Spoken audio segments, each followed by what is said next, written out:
Hello student, you are watching Mohan Pharmacy and today we will discuss about neurohumoral transmission। ठीक है, तो neurohumoral transmission क्या होता है उसके बारे में आज हम लोग बात करेंगे।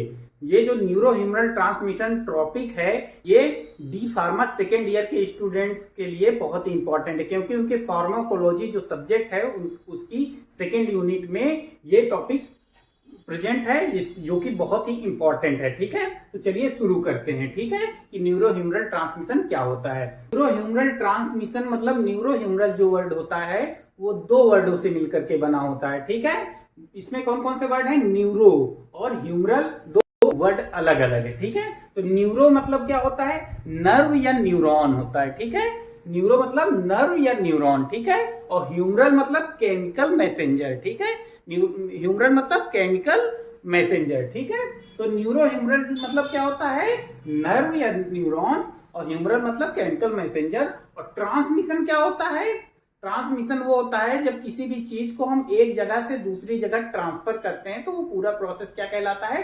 ट्रांसमिशन कहलाता है। ठीक है, तो इसका पूरे का मतलब यही हो गया कि नर्व के द्वारा या न्यूरोट्रांसमीटर के द्वारा या केमिकल मैसेंजर के द्वारा किसी भी चीज को या किसी भी इंपल्स को एक न्यूरॉन से दूसरे न्यूरॉन तक जब हम लोग ट्रांसफर करते हैं तो वो न्यूरोह्यूमरल ट्रांसमिशन कहलाता है। ठीक है, इसमें देखते हैं कि neurohumoral transmission is a process. जो न्यूरोह्यूमरल ट्रांसमिशन होता है वो एक प्रोसेस होती है ऑफ ट्रांसफर एनी मैसेज, जिसमें हम लोग क्या करते हैं, किसी मैसेज को ट्रांसफर करते हैं और सिग्नल, या तो किसी भी सिग्नल को हम लोग ट्रांसफर करते हैं from one neuron to another neuron, मतलब एक न्यूरॉन से दूसरे न्यूरॉन में। कहने का मतलब यही है कि न्यूरोह्यूमरल ट्रांसमिशन एक ऐसी प्रोसेस है जिसमें हम किसी भी मैसेज को या किसी भी सिग्नल को एक न्यूरॉन से दूसरे न्यूरॉन में ट्रांसफर करते हैं। वो प्रोसेस क्या कहलाती है, न्यूरोह्यूमरल ट्रांसमिशन कहलाती है। ठीक है, और आगे क्या है, with the help of chemical messenger. और ये जो प्रोसेस होती है वो किसकी हेल्प से होती है, किसकी सहायता से होती है, केमिकल मैसेंजर की सहायता से होती है। ठीक है, और जो केमिकल मैसेंजर होते हैं वो क्या कहलाते हैं, न्यूरोट्रांसमीटर कहलाते हैं या हार्मोन्स कहलाते हैं। ठीक है, इसके बाद आप लोग देख सकते हैं कि मैंने न्यूरॉन्स को लिटा करके बनाया हुआ है। इसको इस तरह से इसलिए बनाया है कि मैं आप लोग को समझा पाऊं कि किस प्रकार से एक न्यूरॉन से दूसरे न्यूरॉन्स में कोई भी इंपल्स है वो क्या होगी, ट्रांसमिट होगी। ठीक है, तो ये जो पोर्शन है इसका न्यूरॉन्स का, ये क्या कहलाता है, न्यूक्लियस कहलाता है, जो गोल गोला सा बीच में बना हुआ है। और इसके बाद जो ये खाली पोर्शन बचा हुआ है इसको हम लोग सेल बॉडी के नाम से जानते हैं। और ये जो पोर्शन होता है वो सिनेप्स कहलाता है। ठीक है, तो ठीक है, चलिए अब मान लीजिए कोई भी ये न्यूरॉन्स है ना, कोई भी अपनी नर्व इंपल्स यहाँ पे जनरेट हुई। अभी हम लोग ये भी बात करेंगे किस तरह से नर्व इंपल्स कोई भी जनरेट होती है। ठीक है, तो इसके बारे में हम लोग अभी बात करेंगे आगे वीडियो में।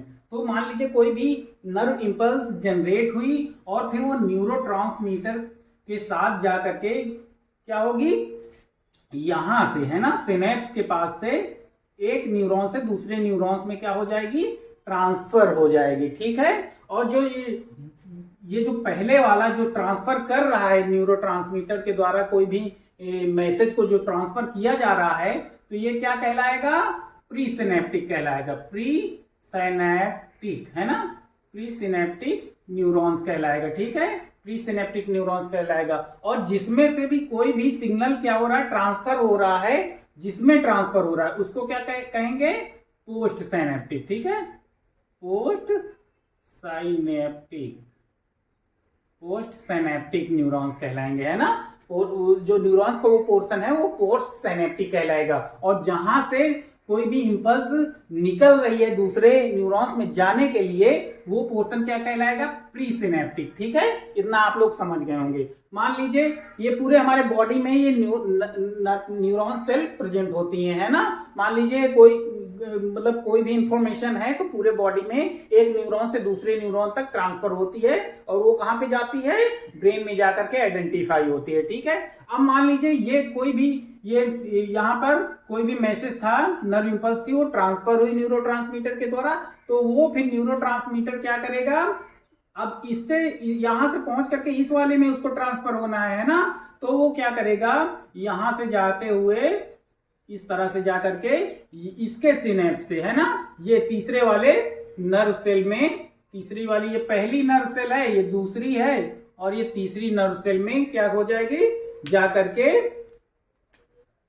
इसके रिसेप्टर से क्या हो जाएगी, सिनेप्स में बाइंड हो जाएगी। और इसको जब ये रिसेप्टर में बाइंड हो जाएगी तो इसको फिर क्या कहा जाएगा, जिसने अब इसने इसको दिया तो इसको अब क्या कहेंगे, प्री सिनेप्टिक, है ना, प्री सिनेप्टिक अब ये हो जाएगा। और ये क्या हो जाएगा, जिसने रिसीव किया ये फिर पोस्ट सिनेप्टिक कहलाएगा, है ना। तो कोई भी इंपल्स है वो प्री सिनेप्टिक से पोस्ट सिनेप्टिक में क्या होती है, ट्रांसफर होती है। बस इतना मुझे इस स्ट्रक्चर से समझाना था, ठीक है।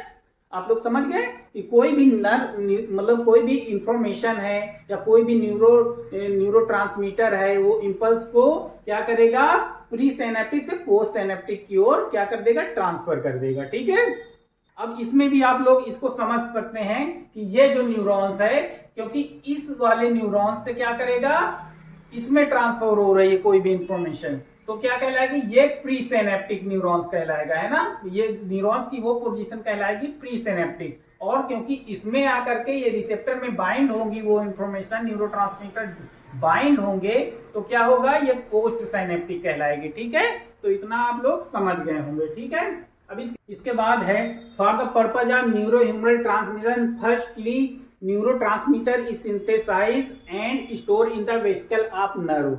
कहने का मतलब यही है कि न्यूरोह्यूमरल ट्रांसमिशन के लिए सबसे पहला इंपॉर्टेंट काम क्या है कि हम कोई भी न्यूरोट्रांसमीटर को सिंथेसाइज करें, ठीक है। अब न्यूरोह्यूमरल ट्रांसमीटर सिंथेसाइज हो गया तो वेसिकल में जाकर के नर्व के अंदर उसको क्या कर दिया जाएगा, स्टोर कर दिया जाएगा। मान लीजिए यहाँ पर न्यूरोट्रांसमीटर सिंथेसाइज हुआ और सिंथेसाइज होने के बाद ये वेसिकल जो रेड कलर का ऊपर से है और अंदर जो ब्लू कलर का है वो क्या है, न्यूरोट्रांसमीटर है, और जो कि सिंथेसाइज हुआ है, और ऊपर से ये जो कवरिंग है रेड कलर की ये क्या है, वेसिकल है, ठीक है।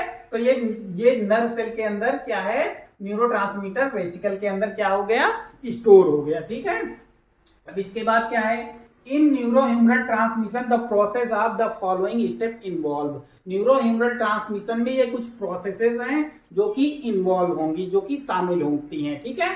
तो इसमें पहला है इंपल्स कंडक्शन। सबसे पहली प्रोसेस क्या है कि इंपल्स का कंडक्शन हो, है ना। तो इसमें सबसे पहले कि first of all neurotransmitter generation, है ना। इसमें क्या होगा, सबसे पहले न्यूरोट्रांसमीटर किस प्रकार से जनरेट होंगे उसके बारे में हम लोग पढ़ेंगे, ठीक है। इसमें इंपल्स कंडक्शन में, और इंपल्स कंडक्शन का मतलब ये भी होता है कि एक न्यूरॉन्स के अंदर कोई भी इंपल्स है या न्यूरोट्रांसमीटर है वो एक जगह से दूसरी जगह जाएगा तो वो क्या कहलाएगा, इंपल्स कंडक्टेंस कहलाएगा, ठीक है। तो इसमें सबसे इंपॉर्टेंट प्रोसेस क्या है कि न्यूरोट्रांसमीटर को किस तरह से सिंथेसाइज किया जाएगा, ठीक है, ये पढ़ेंगे, ठीक है। इसके बाद क्या है, दूसरा है न्यूरोट्रांसमीटर रिलीज। मतलब यहाँ पे न्यूरोट्रांसमीटर सिंथेसाइज हो गए, अब ये क्या होगा कि ये वेसिकल से निकल के करके इसको क्या कर दिया जाएगा, न्यूरोट्रांसमीटर को क्या कर दिया जाएगा, रिलीज कर दिया जाएगा। यहां से क्या होंगे, न्यूरोट्रांसमीटर ये निकल पड़ेंगे, है ना, निकलेंगे प्री सिनेप्टिक से पोस्ट सिनेप्टिक की तरफ। ये जो रिसेप्टर है यहीं पे आकर के ये बाइंड हो जाएंगे। तो आगे प्रोसेस क्या है, transmitter action on the post junctional membrane. अब जब ये ट्रांसमीटर आए तो यहाँ पे रिसेप्टर से क्या हो गए, बाइंड हो गए, और बाइंड होने के बाद क्या है, कहने का मतलब यही है कि वो जो भी मैसेज था यहाँ पर के आकर के पहुंचा दिए। ये काम हो गया transmitter action of post junctional membrane का, ठीक है। अब इसके बाद चौथा क्या है, पोस्ट जंक्शनल एक्टिविटी। अब यहाँ पे जो भी मैसेज था यहाँ पर आ गया तो अब वो क्या होगा, वो एक्शन के खिलाफ रिस्पॉन्स आएगा, ठीक है। एक्शन के खिलाफ क्या होगा, रिस्पॉन्स आएगा, ठीक है। इसके बाद पांचवा क्या है, जो भी मतलब न्यूरोट्रांसमीटर पहुंचा वहां पे मैसेज दिया, अब उसको क्या हो जाना है, टर्मिनेशन ऑफ न्यूरोट्रांसमीटर एक्शन। जो भी एक्शन आ रहा है उसको टर्मिनेट कर दिया जाए, ठीक है। कहने का मतलब यही है कि क्या हो गया, कोई भी मान लीजिए कि मैं आपके हाथ में या किसी हाथ में क्या करता हूं, सुई को चुभोता हूं, कोई भी सुई है तो उसको चुभोता हूं, तो वहां पर क्या होगा, इंपल्स जनरेट होगी, है ना, न्यूरोट्रांसमीटर की सिंथेसिस होगी और इंपल्स जनरेट होगी। ठीक है, इंपल्स जनरेट होने के बाद अगली प्रोसेस क्या होगी, उसको ट्रांसमिशन ऑफ रिलीज क्या हो जाएगा, वो प्री सिनेप्टिक से पोस्ट सिनेप्टिक की ओर उसको इंपल्स को भेज दिया जाएगा और यहाँ पर आकर के जो इंपल्स रहेगी वो क्या करेगी, यहाँ पे मैसेज को छोड़ देगी कि वहां पर सुई चुभाई गई है और इसके खिलाफ फिर सुई चुभाने के हिसाब से तुरंत को हाथ को हटाया जाना चाहिए, है ना। तो ये होगा पोस्ट जंक्शनल एक्टिविटी, मतलब एक्शन उसके खिलाफ शो होगा, है ना। और एक्शन शो होने के बाद क्या हो जाएगा, कुछ देर तक तो वो क्या करेगा, पेन रहेगा, है ना, क्योंकि वो इंपल्स आई है वहां पे पेन हो रहा है ना, सुई चुभाई गई है तो थोड़ी देर पेन रहेगा। लेकिन इसके बाद टर्मिनेशन ऑफ ट्रांसमीटर एक्शन, है ना, जो ट्रांसमीटर आकर के वहां पे बताए कि पेन हो रहा है या यहाँ पे लगाया गया है, तो थोड़ी देर बाद वो पेन गायब भी हो जाता है ना। तो अगर वो वही पेन लगातार कुछ दिन तक चलता रहेगा तो प्रॉब्लम नहीं कॉज कर देगा। तो उसी हिसाब से इसको भी समझ लेते हैं कि कोई भी ट्रांसमीटर है वो क्या किया, अपना जो एक्शन था उसको करवाया और फिर वो क्या हो जाएगा, टर्मिनेट हो जाएगा, मतलब वो डिग्रेडेट हो जाएगा या उसको खत्म कर दिया जाएगा। ठीक है, अब हम लोग बात करेंगे किस प्रकार से इंपल्स को जनरेट किया जाता है। ठीक है, तो इसको हम लोग पढ़ेंगे किसमें, इंपल्स कंडक्टेंस में पढ़ेंगे। ठीक है, तो इसमें क्या है, first of all potential is required for neurotransmitter generation. एक पोटेंशियल की जरूरत होती है, किस चीज के लिए जरूरत होती है, न्यूरोट्रांसमीटर के जनरेशन के लिए, मतलब न्यूरोट्रांसमीटर को जनरेट करने के लिए, है ना। इसके बाद क्या है, रेस्टिंग मेम्ब्रेन पोटेंशियल क्या होता है, रेस्टिंग मेम्ब्रेन पोटेंशियल वो होता है जो जब हमारी जो मेम्ब्रेन है वो रेस्ट की पोजीशन में होती है ना। ये जो मैंने मेम्ब्रेन को उठाया है, ये मान लीजिए ये पोर्शन मैंने उठा लिया, किसमें से उठा लिया, न्यूरॉन से उठा लिया, है ना।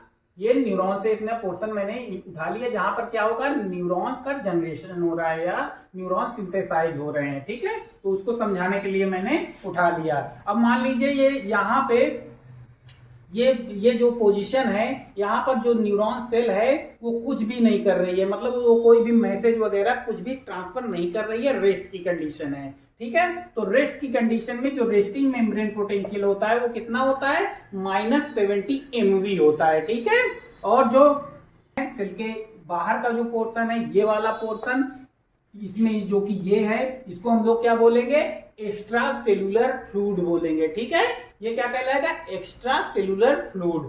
और जो मेरे ये राइट साइड में है इसको हम लोग क्या बोलेंगे, इंट्रा सेलुलर फ्लूइड बोलेंगे। ठीक है, इतना आप समझ गए।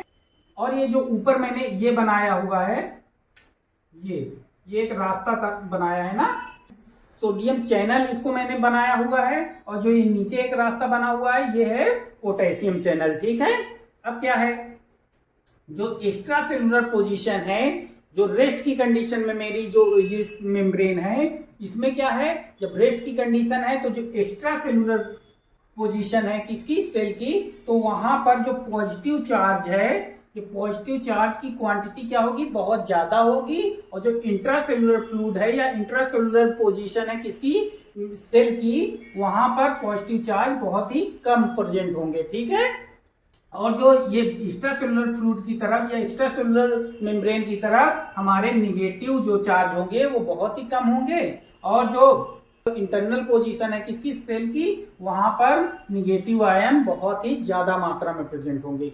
ये किस पोजीशन की बात हो रही है, जब हमारी मेम्ब्रेन या कह सकते हो कि सेल क्या है, रेस्ट की कंडीशन में है। ठीक है, अब और रेस्टिंग मेम्ब्रेन पोटेंशियल -70 MV है ना, -70 MV रेस्टिंग मेम्ब्रेन पोटेंशियल है। अब जब ये हल्का सा जब होता है ये बढ़ना स्टार्ट होता है, और बढ़ना स्टार्ट कैसे होगा, -70 है तो ये -70 से फिर -65 -60 है ना, और माइनस जब 55 पे पहुंचेगा तो वो कंडीशन क्या कहलाएगी, थ्रेशोल्ड पोटेंशियल कहलाएगी। ठीक है, मान लीजिए ये -70 था, है ना, -70 था, फिर ये कितना पहुंचा, -65 MV पहुंचा, है ना, और फिर -60 पहुंच गया MV, है ना, और जैसे ही ये -55 पहुंचेगा ये थ्रेशोल्ड पोटेंशियल इसको कहेंगे, है ना। इसको जरूर याद कीजिए कि थ्रेशोल्ड पोटेंशियल पूछता है एग्जाम में कि कितना MV जब पोटेंशियल होगी जिसको हम लोग थ्रेशोल्ड पोटेंशियल कहेंगे, ठीक है। तो -55 MV के जब हमारी पोटेंशियल पहुंचती है तो उसको थ्रेशोल्ड पोटेंशियल के नाम से जानेंगे, ठीक है। और जैसे ही -55 MV पहुंचेगी पोटेंशियल, वैसे ही हमारे ये जो सोडियम चैनल है ये क्या हो जाएगा, ओपन हो जाएगा। ये क्या, जब हमारा सोडियम चैनल ओपन हो जाएगा और ओपन होने के बाद हमारे जो पॉजिटिव चार्ज हैं सोडियम में क्या होता है, पॉजिटिव चार्ज होता है ना, यानी पॉजिटिव चार्ज होता है। तो पॉजिटिव चार्ज हमारे क्या करेंगे, सोडियम चैनल को क्रॉस करके एक्स्ट्रा सेलुलर से इंट्रासेलुलर की ओर क्या हो जाएंगे, ट्रांसफर होने लगेंगे। तो वो पोजीशन क्या कहलाएगी, डीपोलराइजेशन। और हमारा सोडियम चैनल कितने पोटेंशियल पे ओपन होगा, -55 MV, और जिसको हम लोग क्या बोलते हैं, थ्रेशोल्ड पोटेंशियल बोलते हैं। इतना आप लोग समझ गए कि डिपोलराइजेशन कब हुआ, ठीक है। और इसके बाद क्या है, अब यही मान लीजिए -55 पहुंचा, -55 के बाद ये और बढ़ता चला जाएगा। फिर एक समय के बाद क्या हो जाएगा, मान लीजिए ये -55 है, फिर -40 पहुंचा, -30 पहुंचा, -20 पहुंचा, -10 पहुंचा, फिर 0 पहुंचा, फिर ये +10 तक पहुंच गया है ना, फिर +20 तक पहुंच गया। अब जैसे ही +20 तक थ्रेशोल्ड हमारा पहुंचेगा, या सॉरी, जब हमारा पोटेंशियल कितना पहुंचेगा, पोटेंशियल +20 तक MV तक पहुंचेगी, वैसे ही हमारा ये जो पोटेशियम चैनल ये क्या हो जाएगा, ओपन हो जाएगा, ठीक है। जैसे ही +20 पोटेंशियल पहुंची, वैसे ही हमारा जो ये पोटेशियम चैनल है ये +20 MV है ना, या +30 MV तक कुछ बुक्स में रहता है कि ये जब पोटेंशियल हमारी +20 MV या +30 MV तक पहुंचती है, वैसे ही क्या होगा, हमारा पोटेशियम चैनल क्या हो जाएगा, ओपन हो जाएगा। और पोटेशियम में भी क्या है, पॉजिटिव चार्ज है ना। और जैसे ही हमारा पोटेशियम चैनल ओपन होगा, फिर ये इंट्रासेलुलर में जो प्रेजेंट पॉजिटिव चार्ज है, अब जो इंट्रासेलुलर, जो एक्स्ट्रा सेलुलर से बहुत सारे पॉजिटिव चार्ज आ गए थे, है ना, बहुत सारे पॉजिटिव चार्ज इसमें आ गए थे, है ना। तो ये क्या करेंगे, ये फिर जब हमारा पोटेशियम चैनल ओपन हो जाएगा, तो फिर ये क्या करेंगे, इंट्रासेलुलर से, है ना, सेल के अंदर से एक्स्ट्रा सेलुलर की ओर निकलने लगेंगे, ठीक है। एक्स्ट्रा सेलुलर की ओर निकलने लगेंगे ये पॉजिटिव चार्ज। और जो यहाँ पे पहले क्या हो गई थी, कमी हो गई थी पॉजिटिव चार्ज की, क्योंकि ये अंदर चले गए थे, है ना, एक्स्ट्रा सेलुलर से इंट्रासेलुलर चले गए थे। अब फिर इंट्रासेलुलर से जो पॉजिटिव चार्ज है ये बाहर आने लगेंगे, और यहाँ पर फिर से बहुत सारा पॉजिटिव चार्ज हो जाएगा, है ना, और अंदर पॉजिटिव चार्ज की फिर से कमी हो जाएगी। और ये जो प्रोसेस है, फिर से ये जो पॉजिटिव चार्ज इंट्रासेलुलर से एक्स्ट्रासेलुलर की ओर पहुंच जाएंगे, तो वो ये जो प्रोसेस कहलाएगी, ये रीपोलराइजेशन की प्रोसेस कहलाएगी, ठीक है। रीपोलराइजेशन ये प्रोसेस कहलाएगी। और इतना सब हम लोगों ने क्यों पढ़ा, क्योंकि इतना सब होगा तभी हमारी एक इंपल्स जनरेट होगी, है ना। एक इंपल्स, इतना सब होगा तब हमारी एक इंपल्स जनरेट होगी। और आप लोग सोचते हो, आप लोग कह रहे होंगे कि इतना सारा हो रहा है एक केवल इंपल्स जनरेट होने के लिए, तो आप लोगों को मैं ये बता दूं कि 1 मिनट में कम से कम हजारों बार ये प्रोसेस हो जाती है, ठीक है। तो यही मैंने बगल में यहाँ पे साइड में लिख करके बताया है कि डिपोलराइजेशन कैसे होता है और रीपोलराइजेशन कैसे होता है। तो मैंने डिपोलराइजेशन पहले बताया, लेकिन अब हम लोग इसको पढ़ते हुए भी समझ सकते हैं, है ना। इंपल्स कंडक्शन के बाद अब हम लोग बात करेंगे ट्रांसमीटर रिलीज की, कि किस प्रकार से ट्रांसमीटर जो नर्व इंपल्स थी वो किस प्रकार से ट्रांसमिट हो रही है, ठीक है। तो इसमें क्या है, ये प्री सिनेप्टिक है, जैसे मैंने पहले भी बताया, जो जहां से नर्व इंपल्स निकलेगी उसको प्री सिनेप्टिक बोलेंगे, और जहां पे रिसीव की जाएगी ये पोस्ट सिनेप्टिक कहलाएगी, ठीक है। तो ये प्री सिनेप्टिक या पोस्ट सिनेप्टिक हो गया। अब मान लीजिए यहाँ पे कोई भी नर्व है, इंपल्स है, वो जनरेट हो गई, तो उसके बाद नर्व इंपल्स क्या करेगी, वो फ्यूजन को प्रमोट करेगी, किसके द्वारा, कैल्शियम की एंट्री को बढ़ा करके, ठीक है। फ्यूजन को प्रमोट करेगी। फ्यूजन क्या होगा, ये जो हमारा वेसिकल के अंदर जो न्यूरोट्रांसमीटर हैं उनको क्या करेगी, ये वेसिकल को क्या कर देगी, तोड़ देगी, है ना।